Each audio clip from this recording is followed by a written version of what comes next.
we wanted to put together, I wanted to put together first to thank you guys for all that you do. And even though you may not have been there as much this year as you normally would be or you would like to be, we still are very grateful to have you. And we hope we can see you all next year. So this is what we've got. A couple of things we're going to share from our collection. This is one of the pictures that I pulled offline that Marley's Hemon had shared of downtown. So like I said, if you haven't been downtown yet at night, it's very beautiful. So you should definitely check it out. Uh, so, well, we'll start out with wanted to show you some of the beautiful decorations that we've had in the past. I don't think Donna Downing was able to join us on this call, but all of the decorations that you've seen in past years in the lobby are thanks to Donna and her wonderful collection of Christmas stuff that she has. So we've got a couple of trees here. I wasn't able to find, I realized when I went back to look for the pictures that most of the pictures we have of the tree in the lobby have my kids in front of it. So I didn't have any pictures of just the tree, very many. So I don't know which one, Anna, which one had she talked about doing this year? I know I didn't have any of her circus trees, but we had their popcorn one and the snow one that is really beautiful. But she's got a whole bunch of different trees that we can do different themes every year. And last year we had the Christmas Village out. In a couple of years, she's brought out her collection of Santas to show. She has even more than we have here.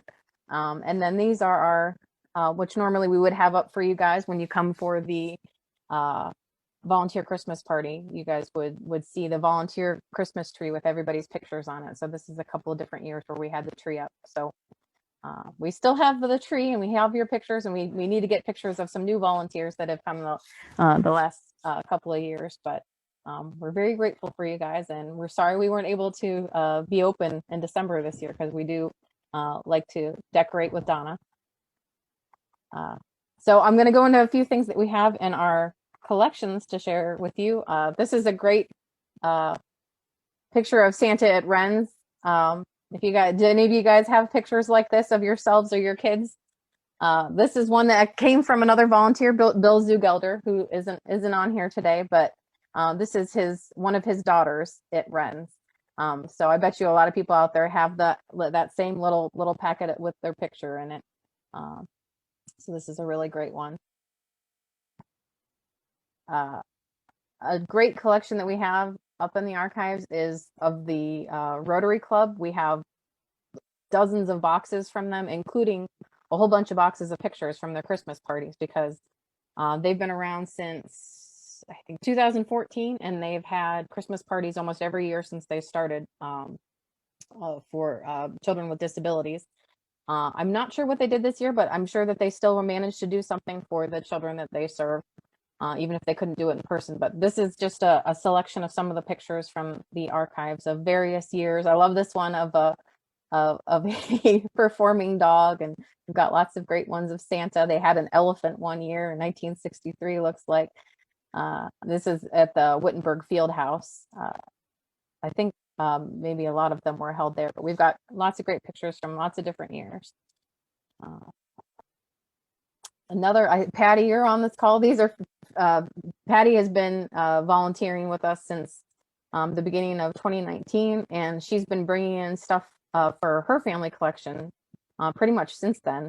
So this is some decorations that she brought in. She's brought in some great decorations from all different eras and holidays. So we really love to have those kinds of things because they're nice to share for things like this, and for the newspaper and around the holidays, people like to see those decorations and reminisce about things that they had. So this is where, if you guys want to unmute yourself and share, you definitely can. I encourage you to do that if you have decorations like this, or if you want to talk about things that you had that were similar. But I did a little bit of research to find out a little bit more about these specific ones that Patty had brought in. The Santa was a Noma brand one, and it was from the 50s, the big one, and then the little tree topper one was from the Glow Light Company, and it was in the 1948 Sears catalog, was this exact model, so I kind of was able to get a date off of that. And then the little black and white one was made by a company in Rhode Island. So that's a neat part of the collection that we have now. Uh, did anyone have shiny brights on their Christmas trees? This was a great collection that we got more recently from Norma Overacker. She gave these patriotic ones that were from the World War II era, and the before World War II, the shiny brights were all metal, and they had nitrate coloring, but during the war years they were plastic and painted, and they had paper hang tags to accommodate for war production. So that's a neat difference with that era of ornaments. But we love the shiny silver nitrate ones that we have as well. This one here down in the corner, my great grandma had those exact ones on her tree, and I have we each got a couple of them, and I have one of these little pink ones on my tree. So I'm always on the lookout for those. This is another thing that came in recently from Patty. You might need to correct me if I'm wrong on these. You said these were from Patty's dad to her mom before they were married, I believe, right? So she said they'd married, I think in 1948. So these were from the early 40s when they were still dating. So this is a great, pretty collection. And she said that he would always hide his name somewhere inside that she had to find. So that was a little game that they had. I thought that was sweet. But these are very pretty. Probably going to send a little collage of these to the paper later this week to share with people too, so they can see. But we have a lot of great Christmas greetings in the archives. They're great to look at from all different eras. This is a package that had to be included with shipping for during World War I if you were sending stuff to the troops. This was a little Christmas package coupon that you needed to attach to your package. So this is a neat thing to have. This one was interesting. It was a card that came from the Chinese People's Volunteers, and it was dropped from planes onto American soldiers during the Korean War, during the 1951 Christmas season, and it was telling them to help stop the war, demand peace.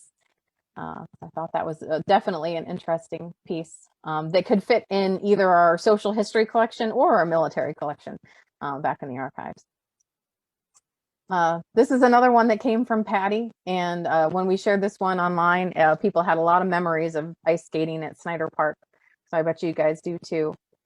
This picture is from 1956, and you can see we've got a Roosevelt student there, and I bet you she's wearing the exact same skates there. You can see the little puffs on them. So, and a lot of people said they remembered having those skates. So that's a great piece of history to have. These were some Christmas seals that you that when buying them gave money for the local Clark County TB sanatorium. So this was from came from 1983. And then we've got some other pictures of people helping people during the holiday season. You've seen the Salvation Army kettle around town. This is the Salvation Army kettle in I think mid 40s. We don't have an exact date on this one. And then this picture is from World War II era in front of Blair Hall at Wittenberg. So there was a time when Blair Hall was being used as kind of a model grade school for training Wittenberg teachers, and it had local students there at Blair Hall. So that's what that was used for. And this is showing a 4th grade class that was helping do a book drive during the Christmas season. And this one's actually, if you've been up on the 2nd floor in the rotating gallery, this one's up on the wall up there. This is a piece of art that was done by a local artist named Odell Dean, and he worked for the Springfield Daily News, and this was his Christmas cover that he did for the Sunday morning paper. And the original artwork was donated to the Heritage Center, so this is that original art piece. And then he went on to be the art director for the Dayton Daily News for 26 years after he left Springfield. So this is a neat local piece. And then this is something that I'm sure a lot of you remember. I haven't been able to find when they stopped running it. Um, but it's at least before I came to town, so they haven't run it in the last 15 years. But they since 1939, the Springfield paper has run Twas the Night Before Christmas on Christmas Eve with this was illustrated by, his name was J. Raymond Beckman, and he worked in the classified department for the Daily News and Sun, and he illustrated this in 1939, and then they ran it every year after that. So every year it would run with different advertisers down at the bottom, and then in later years it's in color. So this one was taken from a 1942 paper that we scanned.